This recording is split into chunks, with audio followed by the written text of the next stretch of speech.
حضرت حسین کے ساتھ بہت زیادہ محبت کا اظہار فرمایا کرتے تھے۔ خلیفہ راشد حضرت ابو بکر صدیق رضی اللہ تعالیٰ عنہ کے بارے میں روایات میں ہے کہ جب بھی گلی میں گزرتے اور حضرت حسین کو کہیں دیکھتے تو گود میں اٹھا کے ان کو پیار کرتے۔ ایک مرتبہ حضرت ابو بکر صدیق رضی اللہ تعالیٰ عنہ نے حضرت حسین کو گود میں اٹھا کے پیار کیا اور فرمایا اور آنکھوں سے آنسو جاری ہیں، اور اس حدیث کے راوی بھی حضرت علی رضی اللہ تعالیٰ عنہ ہیں۔ فرماتے ہیں کہ ابو بکر کی آنکھوں سے آنسو جاری تھے اور حضرت ابو بکر فرما رہے تھے والذی نفسی بیدی لقرابۃ رسول اللہ صلی اللہ علیہ وسلم احب الی ان اصل من قرابتی، اس ذات کی قسم جس کے ہاتھ میں میری جان ہے، مجھے محمد صلی اللہ علیہ وسلم کے خونی رشتوں کی قدر اللہ کی قسم اپنے رشتوں سے زیادہ محبوب ہے۔ یہ حضرت ابو بکر کا حضرت حسین کے ساتھ معاملہ تھا۔ اور اس کے علاوہ بھی حضرت ابو بکر رضی اللہ تعالی عنہ نبی صلی اللہ علیہ وسلم کے اہل و عیال اور آپ کی آل کے بارے میں لوگوں کو بہت تاکید فرمایا کرتے تھے۔ ایک روایت میں ہے کہ آپ نے حضرت ابو بکر نے لوگوں سے خطاب کیا اور فرمایا یا ایھا الناس ارقبوا آل محمد صلی اللہ علیہ وسلم، اے لوگو محمد صلی اللہ علیہ وسلم کے رشتوں کا خیال رکھو، یعنی آپ کے جو خونی رشتے ہیں، آپ کی اولاد، آپ کی بیٹیاں، ان کے بارے میں اللہ سے ڈرو۔ ایک اور روایت میں آتا ہے کہ حضرت ابو بکر رضی اللہ تعالیٰ عنہ ایک مرتبہ مدینہ کی گلیوں سے گزر رہے تھے تو آپ نے حضرت حسین کو بچوں میں کھیلتے ہوئے دیکھا تو ان کے قریب آئے اور ان کو گود میں اٹھا کے فرمایا بی ابی شبیہ من نبی صلی اللہ علیہ وسلم لا بعلی۔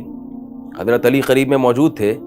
تو حضرت حسین کو حضرت ابو بکر نے گود میں اٹھا کے فرمایا کہ میرے ماں باپ تم پہ قربان جائیں،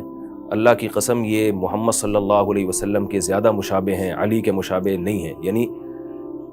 حضرت علی کے مشابہت ان میں کم ہے اور شکل و صورت میں محمد صلی اللہ علیہ وسلم کے یہ زیادہ مشابہ ہیں۔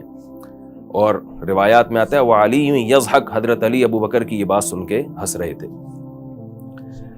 حضرت ابو بکر رضی اللہ تعالیٰ عنہ کے بعد حضرت عمر رضی اللہ تعالیٰ عنہ کا دور خلافت آتا ہے۔ حضرت عمر نے بھی حضرت حسین رضی اللہ تعالیٰ عنہ اور حضرت حسن سے بہت زیادہ محبت کا اظہار کیا اور ان کا خاص خیال کیا کرتے تھے۔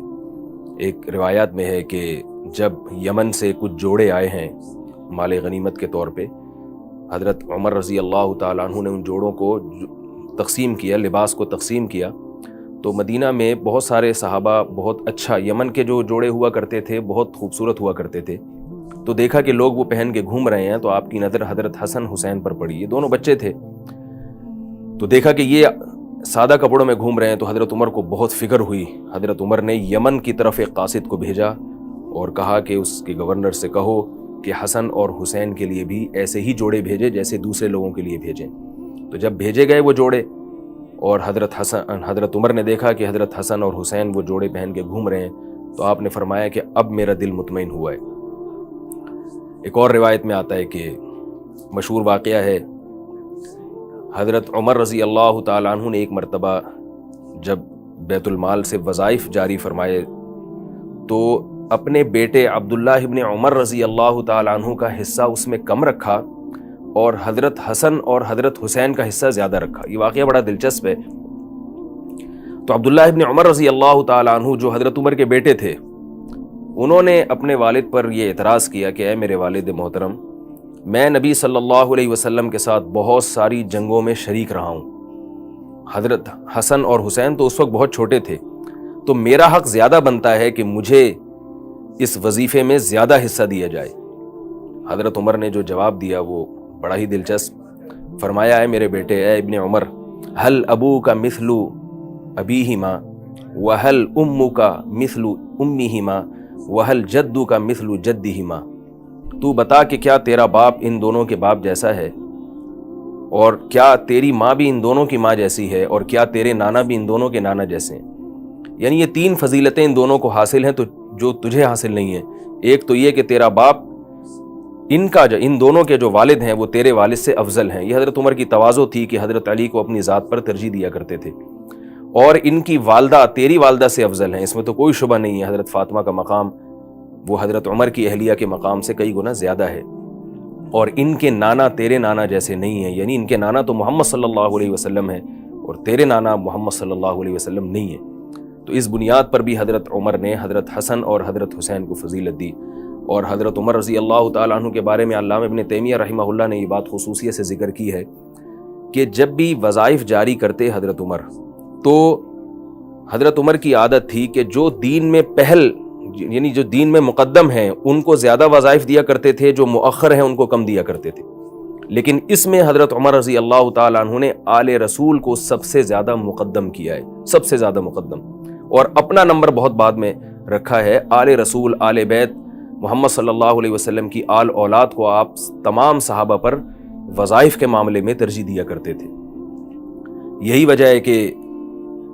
حضرت ابو بکر اور حضرت عمر سے ان دونوں حضرات کو، حضرت حسن اور حضرت حسین کو بھی بے پناہ محبت تھی، اور کوئی بھی ان کی شان میں اگر گستاخی کی کوشش کرتا تو حضرت حسن اور حضرت حسین اس کو جواب دیا کرتے تھے. ایک روایت میں آتا ہے کہ عراق سے کچھ لوگ آئے شرپسند اور حضرت حسین کے سامنے حضرت ابو بکر اور حضرت عمر کی برائی بیان کرنے لگے. تو حضرت حسین رضی اللہ تعالیٰ عنہ نے فرمایا کہ تم لوگ جو ابو بکر اور عمر کی برائی بیان کر رہے ہو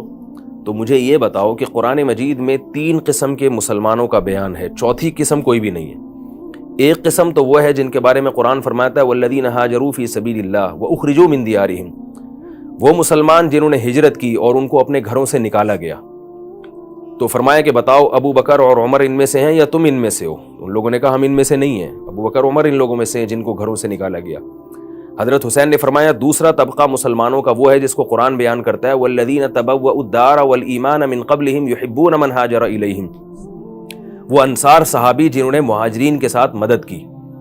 مہاجرین کو ٹھکانہ دیا. تو کیا تم ان انصار میں سے ہو؟